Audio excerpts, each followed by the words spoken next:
Hey, I'm Daniel Dekay, and today I'm talking to the frontman of Australia's HARLOTT, Andrew Hudson. We're chatting about his tribute to Riley Gale and Power Trip, what being a band in the Aussie thrash scene is really like, and their new album, Detritus of the Final Age, out now on Metal Blade Records, which showed up at his door during this interview.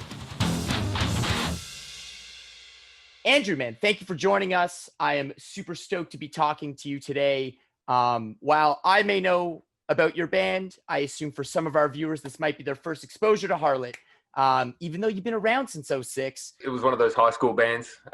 06 makes me feel really old because I would have been 16 years old at that point. Played some Metallica covers, not terribly well, but it was a good start. Pigeonholed myself into thrash.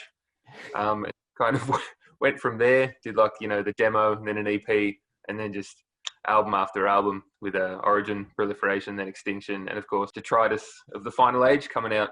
How much member shifting and really foundation work did you have to do before you really achieved, what you wanted HARLOTT to be, do you find? Beautifully, as a true artist, I'll say that I've never fully achieved what I want to achieve. It's always been a continuous improvement system.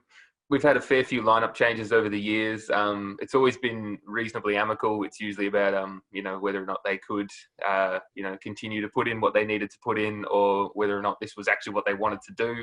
Some people go on tour, they come back and they realize that it's actually not the lifestyle that they're after. So we've had a few people come and go over the years, but we've been fortunate that every time we get a new member, they bring something fresh and exciting to the band so we can kind of build on the sound a bit and, take it places that we couldn't previously go. That's my doorbell. Yeah, let's see. If it's a package, you got to open it on camera. I'm pretty sure it might be the albums. Whoa! I apologize for that timing, but that's a box of vinyls. What do you mean apologize for that timing? That's perfect. Can you tell me about approaching the writing and recording process for this one and how it may have differed from the past? This was our lengthiest writing process because as you've got Extinction behind you, that was the final point of our original trilogy. We did an Origin, we did a Proliferation, we did an Extinction. That was kind of the birth, life and death of a species. I had really clear-cut ideas of what I wanted to do for all three of those records, and I wanted to stick with the same kind of sound for all three. So we used the same studio each time, same producer. Coming into this record, I really didn't have anything that I desperately needed to do. So it gave me a lot more freedom to do all the weird shit that I'd wanted to try for a long time. So this album does have a lot of variation, which is uncommon, I think, for a thrash metal album, but it was a lot of fun to do. It means that every track's got a different feel, a different sound. We took ages writing it. We took a long time recording it just because we wanted to try a bunch of weird stuff, and there's all these weird effects and stuff that you're probably not going to notice when you listen to the album, but I know they're there, and I'm really stoked that we did them. I guess this is our most refined and experimental record while still staying within that goalpost of thrash metal, I hope. And I truly do think that by calling your band a thrash band is really limiting it and basic, especially for what you do on this record. There's very obvious death thrash moments. There's blast beats on the record. Let's go. You got that definitely a more aggressive European feel at times. I know everyone compares it to a Bay Area thrash band, but it's very European sounding at times. I've got a drummer that can blast really well now. So it was the temptation was too great. But I'm kind of interested in your specific experience being a thrash band in Australia and what you can tell me about that. The beautiful thing about Australia is because it's quite isolated and insular, we tend to go through the same movements of the rest of the world, but we tend to do them on a different time. So there was a thrash revival, I've been told, overseas, Europe and America in the mid-2000s. Big time. Yes. We didn't get that until 5 to 10 years later. So when HARLOTT was starting up, when we released the first album was when Australia was doing the big thrash revival thing. All the bands that were coming up in Australia, the start of the 2010s, were thrash metal bands. There was us, there was Hidden Intent, Malachite, Mason, Desecrator, in Malice's wake. So our thrash scene was heaps delayed to what was happening in the rest of the world. And I didn't realize that was the case until we went on tour and, we'd play somewhere in Germany and a bloke would be like, so how come you're playing thrash even though it's dead again? And they'd be like, that was news to me. I didn't realize it was alive again at any point. I thought it was dead since the 80s, but yeah, I don't know. The thrash revival kind of missed us. We were mid-2000s. Australia was a grindcore country. I was talking about the Australian thrash scene happening before anyone here. I love that shit, dude. Possibly talking about it before we were. talk to me about that Riley Gale tribute video that you were a part of. Morris from Ultraviolence just messaged me. You know, he basically said, he's like, I'm putting together a tribute. I'm going to try and get a bunch of different singers from a bunch of different bands. You know, would you like to do a verse? I was like, you know, absolutely, that'd be sick. It was really great that he managed to get the people that he did, because it's you know, as far as like modern thrash is concerned, it's pretty all-star lineup.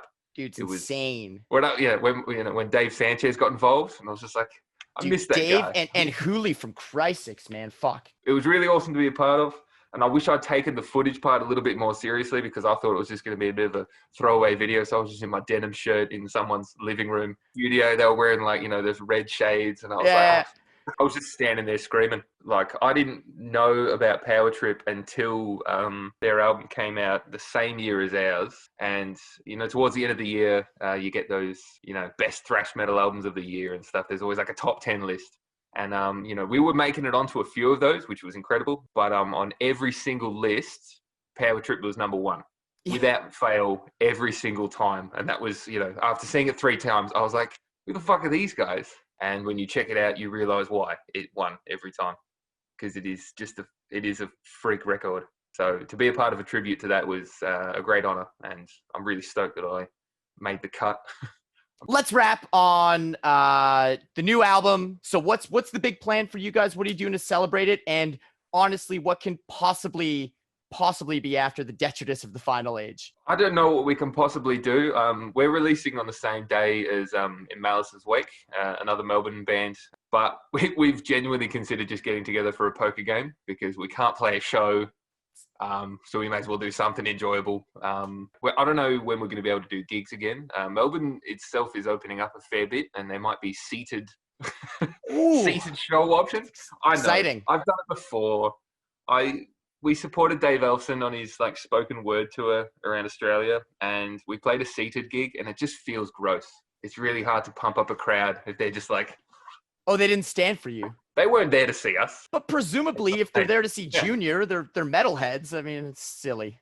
You would think that. A lot of people are metalheads from 1982 to 1989, and then they go, not interested. We can't play shows. We probably can't tour for a really long time. Like, the Australian government has like pretty much shelved international tour like flights until 2022, which is a big problem for us, because we were supposed to be doing some festivals this year in Europe. They got cancelled, obviously, and they got pushed back a year. But now it looks like 2021 isn't going to happen either, for us at least. So it's difficult. So we're relying heavily on digital media. Buy it, love it. Well placed interviews, good marketing, stuff like that, to try and get the word out. So go buy the new record, 4th full length, Detritus of the Final Age, and also buy tickets to their live stream chess match on release day. Yes, yeah, the chess thing. You'll see what happens. We got a film clip coming out on release day, and it's a lot of fun. We had a good time recording it. There's a couple of gags in it because I refuse to take myself too seriously. Yeah, definitely check that one out. Andrew, I want to thank you for hanging and chatting with me. Hopefully we'll get you playing a live show with HARLOTT up in North America soon. Hell yeah, good, dude. Man. Thanks for having me. Have a wicked day. All right, cheers. What time is it over there? Like 5:30 in the evening. Oh, man. Prime time. Prime time. And voila. Ah, it's beautiful.